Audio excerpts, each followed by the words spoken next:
Salut à tous, aujourd'hui on se retrouve pour un tuto After Effects. Alors aujourd'hui je vais vous montrer comment réaliser l'effet de transplanage sous After Effects. Alors je vous montre le transplanage, ce que c'est. Voilà, c'est ça. Donc c'est la téléportation en fait qu'il y a dans Harry Potter. Ben c'est parti. Alors tout d'abord on importe notre vidéo. Oui, ma version d'After Effects c'est en anglais. Elle est en anglais parce que c'est plus facile pour moi quand je vois des tutos sur internet, parce que la plupart des tutos sont en anglais, hein. Et voilà, j'ai pris l'habitude comme ça, c'est comme ça. Donc je vous conseille, si vous pouvez, de passer aussi en anglais. Donc je vous montre vite fait comment qu'on fait. Vous faites un raccourci où vous voulez, hein, raccourci, et dans les propriétés du raccourci, tac tac tac, dans la cible, dans l'onglet cible ici, vous rajoutez ceci: un espace, -L, espace EN, trait d'union, US. C'est le contraire. Enfin bref, vous avez compris. Voilà, vous rajoutez ça, et votre after se lancera en anglais. Voilà. Donc, vous glissez votre compo ici, votre vidéo ici pour créer une compo à la taille de la vidéo. Moi, je vais prendre que ce dont j'ai besoin. Hop, hop, hop, hop. Maintenant, ce qu'il faut, c'est déterminer le moment à partir duquel vous disparaissez. Moi, je vais dire là. Allez, là, hop. Alors, on arrête la vidéo à ce moment-là. Maintenant, on va replacer la vidéo encore une fois. On va ramener la vidéo une deuxième fois. Et on va déterminer un fond. Alors ça, c'est important de le faire quand vous filmez. C'est de laisser un fond, en fait. Un endroit avec un plan sans vous. Pour que pour nous servir de fond. Donc on le renomme fond. Tac, tac, tac. Et on fait un clic droit. Time, freeze frame. Pour geler l'image, donc. On va venir arrêter ça là. Voilà. Et donc là, on voit, je disparais brutalement. Oh non, mon dieu. Faites attention en zoomant ici. Il faut que le fond commence ici. Commence à partir de la dernière image. Pourquoi? Eh bien parce que maintenant, sur la première vidéo ici, on va venir faire Edit, Split Layer, CTRL SHIFT D. Et voilà, c'est pour ça en fait, hein.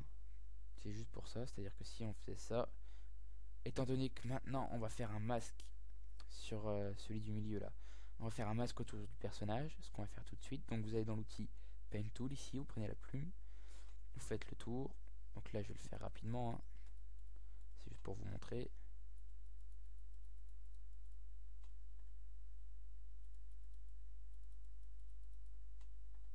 Tac tac tac tac tac.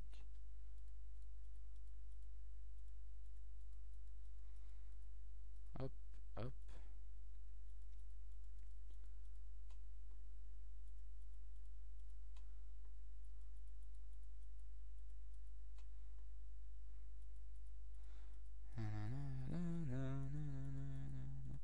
Et voilà. Ensuite vous reprenez l'outil de sélection, hein, ou alors vous appuyez sur V, c'est pareil. Et donc le problème c'est que si notre fond, voilà, commençait seulement là, ben ça le fait pas. Et ça le fait pas. Donc faut que ça commence là. Et donc sur le plan sur lequel je viens de faire un masque, on va faire un clic droit et on va également faire geler l'image. Et on va la faire durer 5 images. Donc là ça dure une image, 2 images, 3 images, 4 images, 5 images. Voilà. Et on va le précomposer. Donc soit on fait CTRL SHIFT C ou alors Layer, précompose.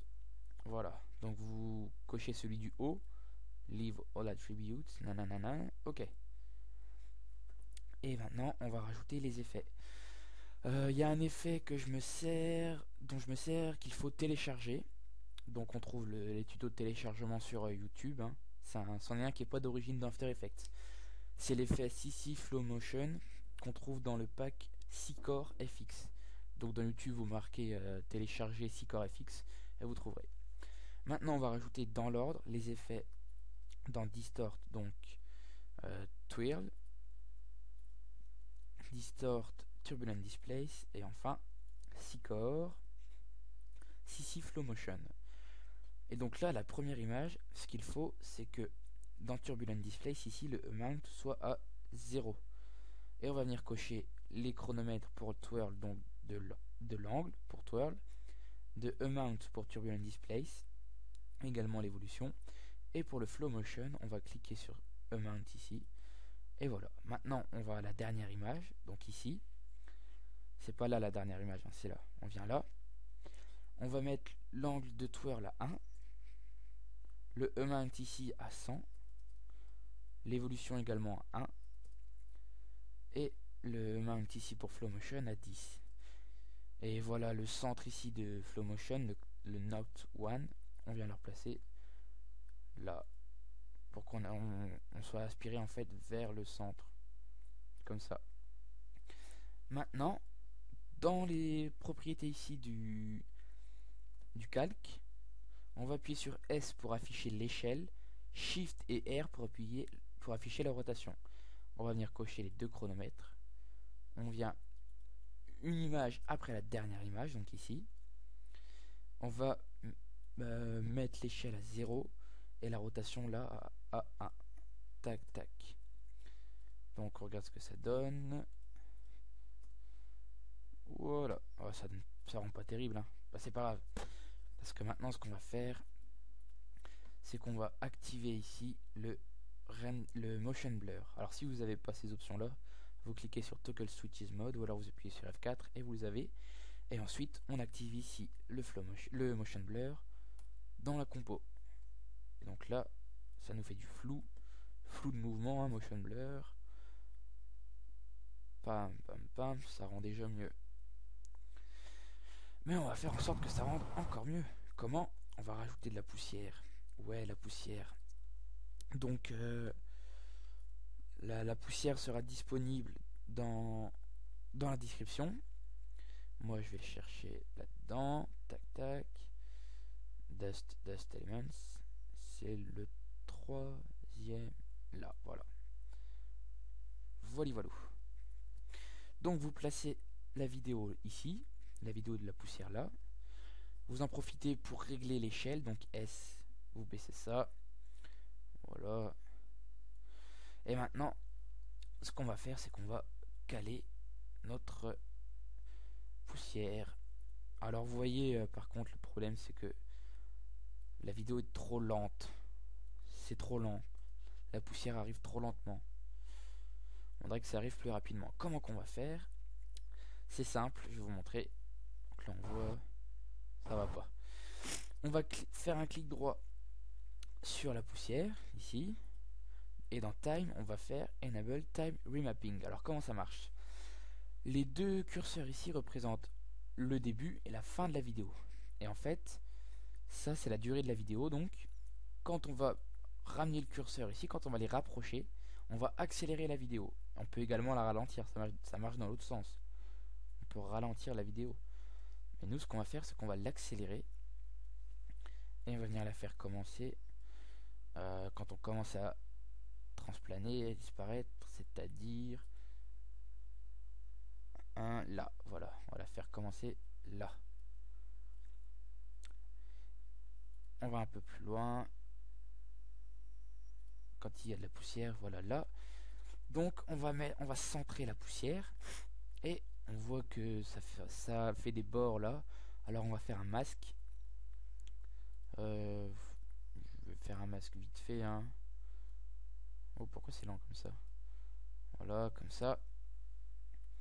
On appuie sur V et dans les propriétés du masque ici, on va augmenter le phaser pour adoucir les bords en fait. Mais le problème c'est que j'ai mal placé mon masque, je crois. Non, ça a l'air d'aller. Et ce qu'on va faire, c'est qu'une fois qu'on a disparu, on va mettre un chronomètre pour le phaser. On va aller un peu plus loin. Et on va l'augmenter à fond pour avoir l'impression que la poussière se dissipe. Ça donne ça. Bon, c'est à peu près, hein. Vous pouvez peaufiner après vous-même, hein. Voilà. La poussière s'évapore trop vite même, je trouve, hein. C'est pas grave. C'est juste pour vous donner un aperçu de ce qu'on peut faire. Alors après, on peut améliorer le tout, hein. Donc déjà, moi, je vais couper le son. On peut tout améliorer en modifiant le contraste et tout ça. Alors on sélectionne tout ici. On va faire précomposer. CTRL SHIFT C, hop. Move all attributes, blablabla. Blablabla. Voilà. Alors moi, pour retoucher la vidéo après au niveau de la couleur, pour mettre des filtres en fait, j'utilise un effet qu'on peut trouver encore une fois, dont on peut trouver le tuto de téléchargement sur YouTube, qui s'appelle le Magic Bullet Looks. Et c'est vachement bien ça. Alors, Magic Bullet Looks, voilà. Edit. Vous avez plein de presets là-dedans, j'ai des centaines de presets. Vous pouvez en personnaliser aussi. Donc ça c'est un preset personnalisé. Celui dont dont on s'est servi pour la vidéo de magie, hein. Mais il y en a plein d'autres, hein. Moi je vais vous montrer vite fait ce qu'il y a, enfin vite fait. Je vous l'affiche juste comme ça. Vous voyez, il y en a beaucoup. Bon, il y en a beaucoup qui sont pas très utiles. Bon, là aussi il faut dire j'étais surexposé déjà dès le départ. Il y en a qui peuvent rendre bien. Peut-être en faisant un étalonnage. Comme je sais pas. Oui, parce qu'il y a aussi une question d'étalonnage, ça peut compter. Je vais vous montrer l'étalonnage, ce que c'est, hein. On en a pour pas longtemps. Donc lequel que je disais qui avait l'air bien avec un étalonnage? Deep Cover. On va essayer. Et donc ce que j'appelle l'étalonnage, donc là on désactive l'effet. C'est tout simple. Moi je rajoute l'effet sur la vidéo. Je rajoute l'effet niveau, l'effet levels. Que je viens placer au-dessus, par-dessus, voilà. Et là on a un spectre de lumière qui affiche la quantité de lumière dans la vidéo. Donc là on voit on a beaucoup de gris, on n'a pas un seul blanc éclatant, on a grand pic de noir, alors je sais pas si c'est les bandes noires ici ou quoi. Et quand on vient ici choisir les couleurs une par une, donc par le rouge, on voit qu'il y a un grand manque de couleur rouge. Alors on va venir ramener ça là comme ça. On va faire pareil pour les autres couleurs, combler le manque en fait, le vide. Voilà. Et on a déjà des couleurs qui se rapprochent plus de la réalité, qui sont plus fidèles. Mais je reste quand même surexposé au niveau du visage. C'est pas grave, on voit ce que ça donne avec le looks. Bah ça rend pas mal, hein. Ouais, ça change pas grand chose, hein. Et si je mets le levels en dessous du looks, qu'est-ce que ça donne? Je suis pas sûr, mais il me semble que ça change pas grand chose.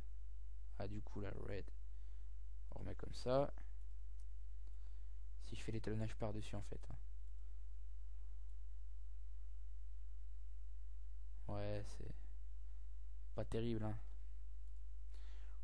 On regarde quand même ce que ça donne, mais bon, après, vous pouvez voir vous-même pour faire vos propres filtres colorimétriques, soit avec divers effets comme l'effet courbe aussi, il y a l'effet looks, ou alors vous téléchargez le plugin looks, parce que je me suis trompé juste avant, je voulais dire l'effet levels.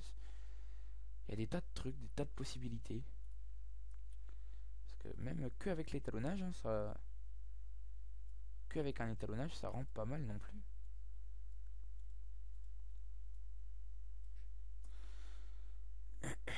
Ça rend pas trop mal non plus comme ça, hein.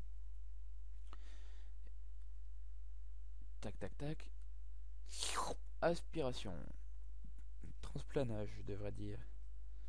Donc là, si la poussière est trop, on la voit trop, on peut baisser l'opacité, hein. Hop là. Et donc je vous disais avec l'effet levels, on peut modifier la quantité de rouge, donc pour faire un effet plus sombre. On augmente un peu là. Petite différence comme ça, pas trop. Voilà. On peut même baisser dans la chaîne rouge, vert, bleu. Pas ce sens-là. Bref, il y a des tas de possibilités, hein, des tas de possibilités. Voilà. Bon, bah le tuto est fini. J'espère que ça vous a plu, que ça vous a servi. Et je vous dis à la prochaine pour, pour une prochaine vidéo, pour un prochain tuto ou autre chose. Voilà, à plus.